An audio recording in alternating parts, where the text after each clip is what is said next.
Hello guys, welcome to my channel for new battle report. So I started a new UB tournament. You know already this series of tournament organized by Kazas, which are called CR9, and this is a new one. So I was eager to try some stuff. Basically, I changed a little bit my list based on the comment that I made in the last video, which was the list analysis of my previous tournament. And for this first round, I'm facing a French opponent, Eldragon, who is playing Elves. So interesting, because it's the first game that I'm playing against the new version, Alpha 2 of the Elves. So I'm curious to see how they are now. My list, so basically what did I change? I decided to try the Immortal, so I removed the Commissioner and the big Torque Anointed in favor of a Vizier, and then the Vassal Conjurer was changed into an Adept Alchemy. So that was a little bit the idea. The guy here has a 1-up, 5-up, and then I paid the Unflame to get the very interesting Agility 7 when you get charged with Immortal and use Unflame, which is interesting. I kept Incarnate, kept Anointed Paired Weapon, kept the Engine, kept the Prophet on the Bull, and then the core setup changed slightly because I wanted to keep my 2 core chaff vassal levies, but then I needed some slaves to help the Immortal. So I think auto for me to include was at least these 3 units, meaning I had 600 points left, and what I could do with that, I wanted to have some Infernal Warrior, but 1 unit of Ziggurat. Then I didn't know exactly what to do with the rest because I could field some block of vassal levies with spear, but still not enough to be really a threat. So I decided to try the blunderbuss that I haven't tried yet, and also pay the 2nd unit of slave that can act as chaff and also give march and shoot to the warrior. So that was a little bit the idea of this new list. My opponent, Eldragon, he was playing a Dread Elf army around 2 big blocks. He has a block of Militant, block of Obsidian Guard, 4 combat-oriented character, 2 mage, he has a Master Witchcraft, and an Adept of Alchemy, Rasmith Temple Legate, and yeah, here we have all the detail of the stuff that I've written during the homework. You know I like to do some preparation, and that's also an interesting aspect of this tournament, is the fact that you know in advance all the parameters. You know the deployment, you know the list, you know what's secondary, the map, so you can prepare everything, make some simulation, and then see if your predictions are accurate after the battle. So I think it's an interesting exercise to do to improve in your preparation for some particular matchup, and in this case it was especially interesting since I don't have a lot of experience against Dread Elves. Already with the old book I wasn't so familiar. I didn't face that much Dread Elves in the past, so I was happy to practice a little bit, and first of all see the list, and then second of all play a little bit on UB to see how it could go, move a little bit the unit just to help visualize a little bit what are the possibilities. And I will show you after. I made the what I did before in previous tournament of this kind. I did some matchup analysis in video. I think you liked also this kind of content from what I heard. I did it in French this time, but I've kept a couple of screenshots in this battle report as well, just to show you a little bit of preparation. I think it could be interesting for you. What were my predictions? So yeah, 2 big blocks that are scary, shooting, some support unit, then he has the altar that doesn't move but the tricks around the fear, 2 units of cloaks to add some more shooting, 3 repeater battery, a lot of more shooting, and another unit of chaff. So basically 2 big blocks, plenty of shooting, some chaff. I think that's it more or less. We played Frontline Clash on map 10. The secondary objective was capture the flag, which is definitely not my favorite because I have a lot of scoring units, and my 2 designated chaffs piece are flags, so I wasn't too happy about that, but still it will be interesting. I was curious to see what's the consequence of playing flag with this chaff choice, meaning it's the only scenario where I can't use them as chaff, so I was curious to see how I could play without them being used as chaff. So I think I will get the answer in this game. Spell selection, I went with obviously all the nice damage that are very good against Dread Elves. Hand of Glory was also a choice, interesting choice. Word of Iron, Silver Spike, he took the same for Alchemy. And then Witchcraft, he took Raven's Wing, Will-O-Wisp, Will Turn as a bounce spell. And then number 3 is Twisted Effigy plus the Hereditary. Matchup analysis. So, if you analyze his list, he hasn't a lot of drops. I think he can't hide very long where he's going. He's low on scoring. He has only 3 scoring, meaning he can put some stuff to hide where the scoring are going to go. But I think I have more stuff than him, and I can wait a little bit longer because he will not be willing to have stuff all around the map. I think he will want to be more compact, probably. I think I was okay with playing second, minimize his turn 1 shooting, arrange the matchup I want. I know that Immortal have a very good match against Militant because I strike before him if he charge, or if I charge too with Unflame. And I knew that I can then put Tank and Blunderbuss in front of the Obsidian Guard, chaff them, shoot them. I was okay with that game plan to arrange the matchup within the battle that I want. I have much more unit than him. If you see, he has 2 main combat threats. The rest is more like support, shoot, chaff. So yeah, if I can arrange a 2 against 1 charge or a combo charge, counter charge, should be fine.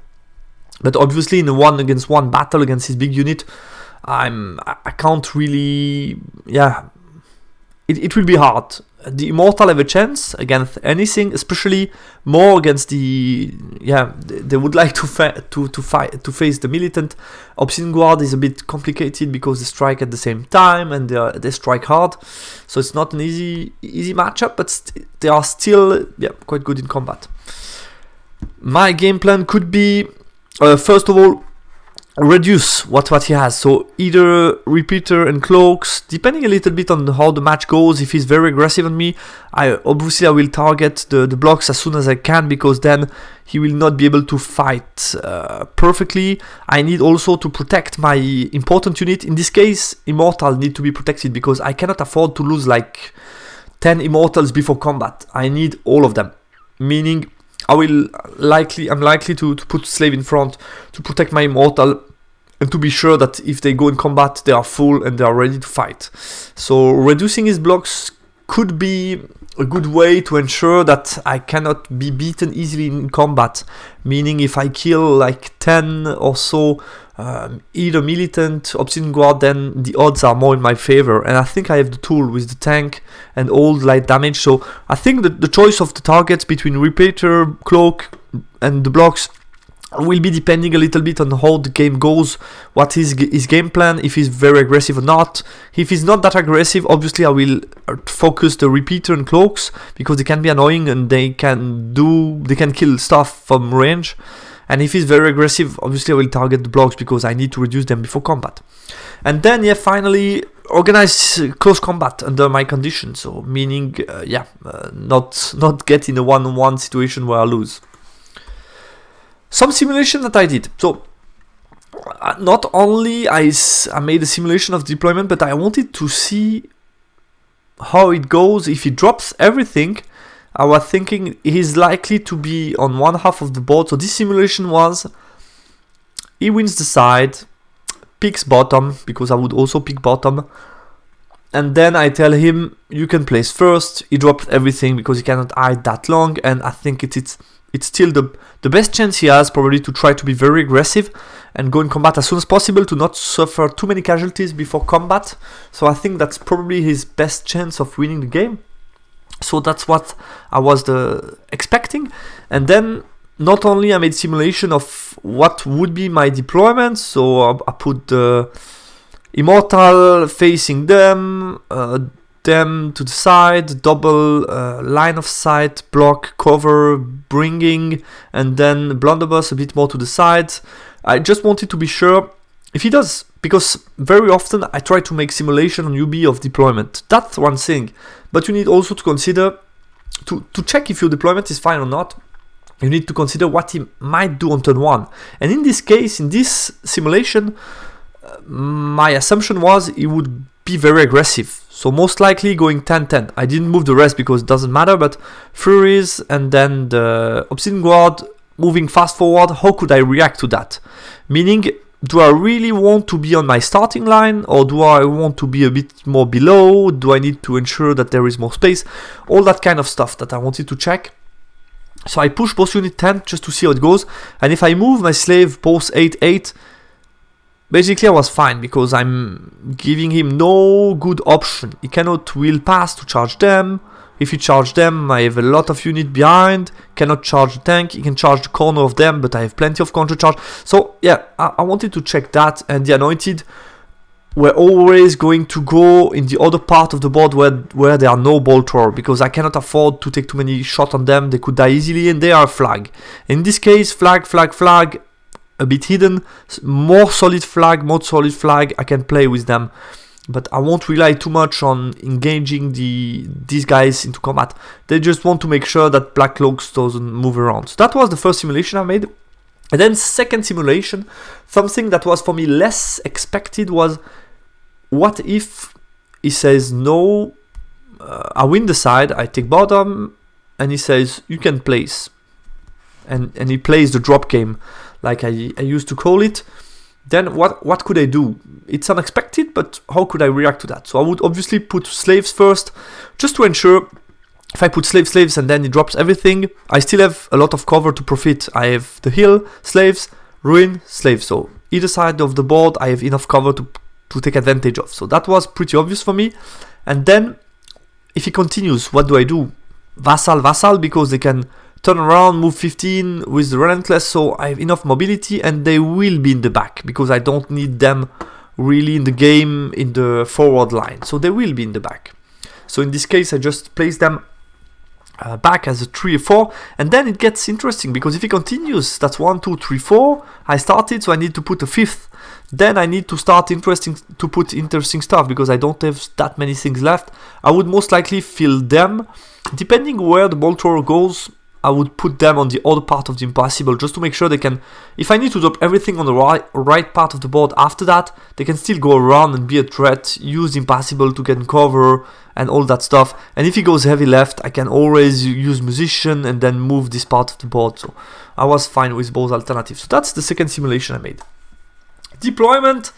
And it's funny, you see, last picture, this picture, it's almost copy paste. I mean, the 5 unit I've told you, place them exactly what I plan to do. So I win the side, he told me you can place. Then I did 1, 2, 3, 4, and then after a while, so I think I put 1, 2, 3, 4, and then I put them, and then he put the auxiliaries. And when I saw one of the 3 flags, I told him I'm going to drop everything to go for first turn because it's perfect for me. I see a flag. So 2 options for him. Either he put a block here, and tell me go and get me. It's a possibility, but I will get the range damage advantage because I'm starting the game, so I can shoot with the tank.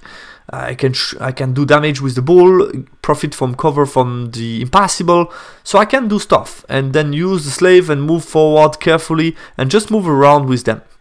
So I was fine with that. And second option, he puts everything to the left, and then I just want to be sure that I can get the flag and protect mine, so turn around, move away. That's why the hesitation I had was the positioning of the Incarnate, far right, far left, and then I decided to put them left because, yeah, I had the feeling if it drops left, I will be happy to get them to protect a little bit my line. If he drops right, they can still, with 12, be back in the game very quick because they are easy to maneuver. So I thought they are still quite central in my list. You see all the important stuff are quite in the center of the map, so I can either move right or left quite easily. And obviously the tank is more limited. If he goes left, yeah, the tank will be on the other part of the map, but still I have a flag that I can take care of, so I was happy with that. So here we have my blunderbuss with the 2 characters on foot, Immortal, Slaves, Tank, Bull, Paired Weapon Anointed, Slave Incarnate, Double Vassal. And his reaction was, then here you have the big block of Obsidian Guard, big block of Militant. Small raiding party unit, the 2 cloaks on the left, scouting, and the character within the unit. So you have here the general, and here you have BSB and level 4, and here auxiliaries, obviously. Let's move on to my turn 1. So I push, obviously, forward max. Here I should have given him more than 18 just to avoid getting shot early on. I think that was a bit stupid for me. Move 6, be within 18 to shoot them. And here, very nice position from the bull. Cover or no line of sight for 2 bolter can see me. And this one is hard cover. Perfect. And I'm within 18 to cast a breast weapon. I think that could have been easily avoided for him, just moving slightly back. Just to avoid that, because, yeah, it's annoying for him. And then I start to maneuver away. So they, musician, move 7, musician 4-4. Protect the back of my line with the anointing and just reform them to be ready, just to avoid him going around and harassing me.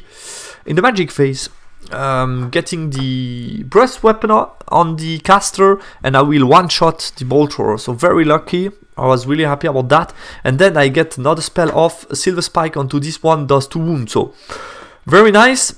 To balance that a little bit, I misfire, roll a 1 and lose 1 wound on the tank, which is not too bad, but still I would have liked to kill some, and especially force a panic check, because panic check are with -1 with the tank. So it would have been a 7 with no reroll. So a very easy way to deal with this unit early on, then focus on the rest. I would have liked that, but yeah, you can't have anything. I think I was pretty happy with doing already half of the total wounds of the bolter. His turn 1. Obviously on the left he pushes max towards me. Moves the cloak forward, but still out of charge range, or letting me with double 6. Move RP backs. They don't move at all because they are fine to shoot at me. In the magic phase, he does a silver spike onto my general, but fail. Big Ravenswing, I dispel it. Obviously that will be my focus. I cannot afford the Furies doing 12 being here, and then how could I escape from that? I think that would be a nightmare. So I dispel the Ravenswing, and he gets a Twisted Effigy in exchange on my tank. Not too happy about that, but I can't block everything. Just have to set up priorities. And then he gets also Hereditary on my bull, didn't care that much. With shooting he did 5 wounds onto my blunderbuss, and here, you see what I was meaning, I get punished for this mistake. My turn 2, since the tank cannot shoot, I turn around, move 10. No, I was already facing that way, so I move 10 and then pivot. Here I move 8-8, just keep the incarnate to cover. Slaves are just to reform again. They move 7 as well, and they push forward. So here I will get, with the Martian shoot from the slave, a nice shooting phase onto them, so I should be fine. I also bring the bull to finish off the bolter and maybe do some wound on them. That would be nice. Just prepare the stuff. Magic phase, I dispel silver spike onto the bolter. I get the breast weapon off, I kill the bolter, he passes the leadership on an 8 with no reroll, and then I try some Pentagram of Pain, dispel that, and Blunderbuss did nothing. Obviously I was hitting on 5 up because of the forest and moving, but still expected just something. Not much, just something, but yeah. And that's it already. His turn 2, he bait me to charge him with the Furies, turn around the Obsidian Guard just to be ready to counter-charge me. If I charge, they move forward again, max. They go aggressive on the flank just to shoot them and panic them. And what else? That's it, I guess. Yeah, he reveals the assassin here. Bolter moves to shoot at me with no cover. So here again, Blunderbuss, a bit too exposed for me. Magic phase. It gets again Twisted Effigy onto my tank. I'm not too happy about that, but I can't dispel that. I want to dispel the Ravenswing, so I dispel Ravenswing, and then he gets random movement onto my Incarnate. Not too happy about that, but we're still far away from each other, so it's not game breaking. Shooting phase, and with 1 bolter and 20 guys, he kills like 14 of me. I have 3 guys left. I was amazed by that. Obviously, I was expecting to suffer some casualties, but he did like 13 wounds with them. I saved only 3 on 13 with 4 up armor saves, so a bit disappointing. And yeah, only 3 guys plus the mage left, so it's flag, and that's a flag, so I need to be careful next round. And what else can I tell you? Yeah, he killed only 3 slaves, so I was happy. No panic check because I was far away from the general, so I was expecting to flee. I was okay with that. Not fleeing is nice because I can frenzy bait them and chaff them. My turn 3, and that's what I do. Chaff them, move forward just to prepare stuff. So both characters go into this unit. I maneuver 3 in the back, put the tank in the front just to avoid them shooting at the 3 main guys. Put the bull in position to make sure I can get Gravecall them and other stuff at them.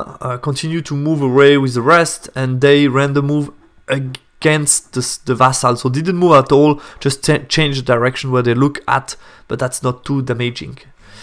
In the magic phase, a binding scroll, the breast weapon, I am getting a Gravecall off and kill. I roll a very high, like 10. And then I roll 4, 1, so I kill 6. That was still nice. Passes panic check with a 9, no reroll.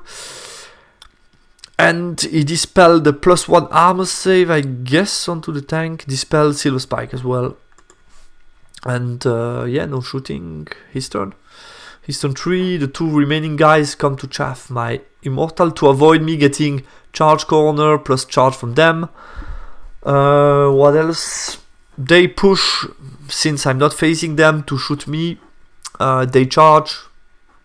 And here I didn't understand why, but he should have pushed much more with the Obsidian Guard. He was a bit scared from the tank and also the bull having some line of sight here. So I think he should have pushed. Just he has a champion, I have no champion, so he can still challenge him. The tank doesn't do that much, so... yeah, maybe it's the lack of counter charge, just being in one against multiple things maybe scared him, I don't know, but he didn't want to push more. And here just move to the side, just to still giving me a front, and he will shoot again. Magic phase, he gets +1 armor save onto them. I didn't understand why. It does nothing interesting in this case, so I let that off. And then with 2 dice against 4, since Ravenswing can't do much this turn, I thought I can finally dispel Twisted Effigy. I use 4 dice against 2 and he still get that off, but then I am able to dispel a real turn. Shooting, he killed 2 slaves, did 4 wounds onto the Incarnate. Combat, he kills me. My turn 4. So what do? I charge the 2 remaining Furies, no charge against them. I just reposition my tank because I'm saying myself, it's turn 4, I have 2 turns left. I need to make sure that I can charge them. If it doesn't go well, I want to be sure that I can really be a threat. So they are chaff at the moment, they don't charge that far, so I want to be sure that I can get them. I find a very good position with the bull, 12 away from them, behind the impassable, nobody sees me. Perfect. And then I use them as a cover for the bolt thrower, not being able to see the 3 guys here. They turn around just to make sure Black Cloaks cannot come near me. They continue to march. These guys use the Relentless to move away. Yeah, that's it. Magic phase. I try to cast Gravecall, he dispelled that. Then I get a breast weapon onto them. The champion was here to use it against them because I need to deal with them. I will kill 6 of the auxiliaries with that, and I fail the Pentagram of Pain. Close combat, I kill them, I reform, and that's already his turn 4. This time he pushes Max with the Obsidian Guard, seeing that the tank is not looking that way, so he has an opportunity to really attack me and have a chance to be back in the game because, yeah, at this point of time I've taken a bit more point than him. So he's pushing forward. These guys as well push forward, Max. Cloaks move forward, and the assassins move out to chaff me and avoid the Immortal charging straight at the auxiliaries. But I think the chaff wasn't done properly because he was thinking if I charge, then I overrun onto the tank, so I cannot overrun. But he forgot the fact that I can charge, move the tank, and then I get a nice overrun with no problem. So yeah, that was still possible. In the magic phase, what did he do? He fails Ravenswing. Then he gets Twisted Effigy onto the tank again. I dispel random move. He tried to cast at them. I was expecting it more on the bull, and it was really scary for me because if I random move now, I'm a bit trapped because I need to move before the rest. So would have been a bit complicated for me. So I was happy to dispel that. And then he gets the wheel turn against my tank, I guess. And he shoots at the slave, kill 8 of them. They pass the panic check. No combat, my turn 5. So, what I do, I charge the assassin, move the tank out of the way. I was a bit hesitating, wanted to play fast because it was still late. And first of all, I wanted to move out of the way, be out of the range and be safe and just wait for him. But then I saw it would be difficult, and that's why I turned around, march, and I still think it was very good. It was a good choice. I think I took 2 wounds from DTs, not optimal, but still, if he charged me, he can't get more than 3 models in contact. I should be fine against them. What I'm not too happy about is the position of the bull, because I moved the bull before the tank, so I saw this position. Oh, very nice, pentagram of pain, breast weapon. I can do everything nice, breast weapon on them. So basically, move the tank, do a lot of damage on them, and they cannot go into a fight against the tank. That was my idea, to try to claim another flag maybe as well. So that was a little bit the idea. But I think the bull should have been here. Way better position, thinking about the cloaks and the remaining bolt thrower. Should have been just here and just be ready for the counter charge. Charge me? Okay, bull charge you. What do you do? So I would have been way better right here. I move back with the incarnate, use some cover, move them, move everybody away. They move slightly back. Yeah, that's it. In the magic phase, what did I get? Breast weapon, 2 dice, I fail it. Then I get a grave call off, I kill 9 of them. And it dispels pentagram, and then I use the breast weapon and I kill another 5, so I kill 14 of them, which was really nice. Close combat, I kill the guy and I get the overrun. I think it was a 6 or 7, and I get the overrun, so really happy about that, because finally I will get my first flag. Let's move on to Eastern 5. He turns around to try to trap me. Everybody gets ready to shoot at the bull, and yeah, I was fearing. Here is March 12 because of the attributes, so trying to trap me. And here in combat. So in the magic phase, I binding scroll Ravenswing, because if he gets that off, he can trap one of the flag, and I can't do anything about it other than reforming, marching, giving them a chaff. That was still a plan that I had in mind. If I cannot escape from the charge, I can still give them. It's less point than the scenario. So that was still an option that I was considering at this point. But yeah, I'm binding scroll Ravenswing to not take the risk, because I thought that with the position I should be able to get everybody out of his 18-inch, or yeah, 18 if he gets an attribute, or 17 with no attribute. I should be able to get out. I just check the line and I should be able to reform and get out. So yeah, binding scroll on Ravenswing, he gets twisted effigy onto the tank. Don't care, because I want to go into combat and take some easy points.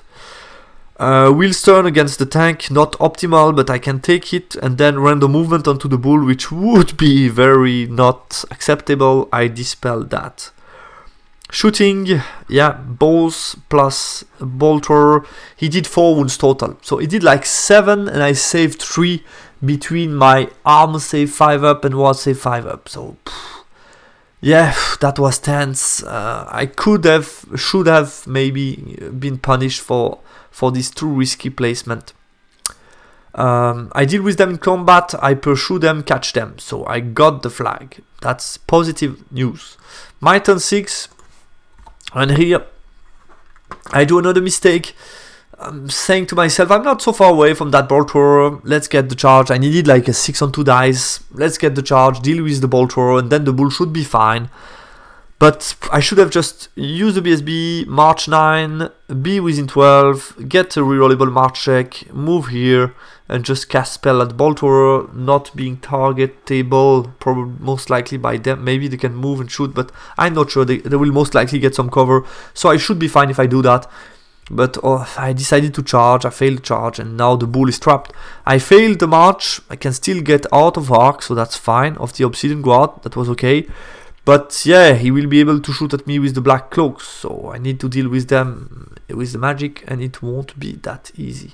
But at least I was able to escape from the bolt thrower. Tank charge, he passes the terror check on a 9 rerollable, I guess, because of the obsidian guard. And everybody here gets to the corner, it's pretty funny. everybody's outside of the 18, so that was really nice because he can't get scenario. They just move out, and that's it. Magic phase. What did I get off? A breast weapon onto my bull. I try Grave Call onto another unit. He dispelled that. I failed the Grave Call. And then I try with 4 dice against 5 a pentagram, a rare pentagram, which was really nice. But he dispelled that with 5 dice for him against my 4. And then I use my burst weapon, and here did the mistakes. They are within 6 of each other. I use against that unit, kill them, he panicked with them. So I was like, I'm so lucky. But we can also say that he was able to escape sometime from non-rerollable panic check, especially with auxiliaries, and this time not. So that's also how we could see it. But I was really, happy that he failed that panic check. And close combat, to my surprise, I took 3 wounds in return. I failed 3 armor save. He was testing with a -1 or -2. He was able to pass it, so no problem for him. He's 6. Just moves out with BSB to give the reroll. Still see me for Silver Spike. That's the spell I'm going to dispel. Turn around with them. Move them forward. Magic Face gets Raven's Wing off, goes over me, did nothing, and then try Silver Spike. I dispel that. And that one made the slave flee, so he gets total points rather than half the point. And here we still combat. I win by 2. I make 1 armor save this time, still alive. I win by 2, and he passes the 7 rerollable, and that's the end of the game. So I win 15-5 because I got the flags, and I took auxiliaries, assassin, 2 repeater bolt thrower, 1 harpies, and then 1 unit of cloak, plus a half of the fleeing cloaks that didn't rally. He gets half the engine, double slave, and half blunderbuss. So that's a 15. What can I say on this game? Deployment and game plan were good. I think I was well prepared and I just executed it. I think it's funny to see the preparation of the drop game and the actual situation, the current situation where you see it's exactly the same. Preparation was good. After I saw 1 scoring unit dropped, I got the first turn, and I make sure that I take the scoring unit. Even I took some time to take it because of the low movement of some of my units, but I was feeling okay. And still on a macro level, I think with this game plan, he has very low chance of success in this game. If I were him, I think I would have tried to be frontal, drop everything, and try to be aggressive. I still think it's his best chance to win this game. A micro level, made some mistakes. Blunderbuss to expose, definitely. Too risky move with my bull T5. Also the BASB not coming by to correct the mistakes on turn 6. And it was just the use of a false sweet spot. I mean, the spot to fly over the impassable and then cast pentagram, all the stuff. Yeah, it's looking nice. That's why we are calling it with my friend a sweet spot. But at the same time, in this case, it was not so sweet because then I almost died and I had a better position. I think I just went a bit too quick, didn't consider what was around me, and I could have been trapped. Blunderbuss disappointed. Yeah, they didn't had a lot to shoot at. 1 good shooting phase, but only on 5 up, and then I didn't do anything. And then in return, I died too quick to my taste, but I think it's mostly due to the fact that I exposed them too much. I expected maybe too much from them. Incarnate mobility, always valuable for me. They were really able to protect, move back, and were always ready to act as chaff if needed to save the scenario. And obviously, problem of my list, if I need to attack a zone, I'm quite slow. Most of the list, big blocks, not being fast. I cannot project fast forward, at least charge far away as I could with the Anointed. And that's something I don't like too much, to be honest with you. I was happy to be ready for the drop game because I knew exactly what I was going to do and when I was going to drop everything. And I think that worked perfectly. He gave his chaff a bit too soon and for free. I like to say that if you use chaff, you should be able to take advantage from it. He did it at one point, putting the RPs as bait, and then Obsidian Guard ready to countercharge. Okay, why not? but still I think Assassin was not placed good enough because I had the overrun, and then RPs, when they chaffed Immortal, I was still quite far away, so I'm not too sure it was the best use of chaff that he could have done. And yeah, splitting BSB and Obscene Guard put him at risk at some point, because if he would have been, yeah, he lost a lot of them, they were a bit in danger at the end. And also regarding Panic Check, BSB was far away from a lot of units at some point, and he paid a heavy price with the cloaks that could have killed my bull, so that was also a risk he took. And also, yeah, the mistake of having them both within 6 of each other was also a problem, and he paid a heavy price for it. And like I say it, sometimes you pay a heavy price for your mistakes, and then you remember them long enough to not do it again soon after the game. Yeah, that's it. And definitely I could have paid my mistakes with the bull definitely a more heavy price. In this case it cost me nothing. I could have lost, basically it could have been a 13-7 due to the death of the bull because of my risk, so yeah, would have been disappointing. That's it guys for this first game. I hope you liked the battle report and the analysis at the beginning. I tried to include also some matchup analysis quickly at the beginning, just to give you some I don't know, example of what I do sometimes before games. And if you want to do the same exercise, I would recommend to do it, because the more you will be doing it, the more you will learn about other armies, other lists, how they will play, how you can deploy, game plans, alternative, and all that kind of stuff, which is for me very interesting to do, I think, because then you can get less surprise. And you saw in that case, I was not surprised at all. I was exactly knowing, okay, this is number 1, 2, 3, 4, 5. What do you do? Oh, okay, I drop. Let's go. So for me, that was afterwards easy, because I was well prepared in that case. Thanks a lot for watching. Talk to you soon on the channel. Bye bye.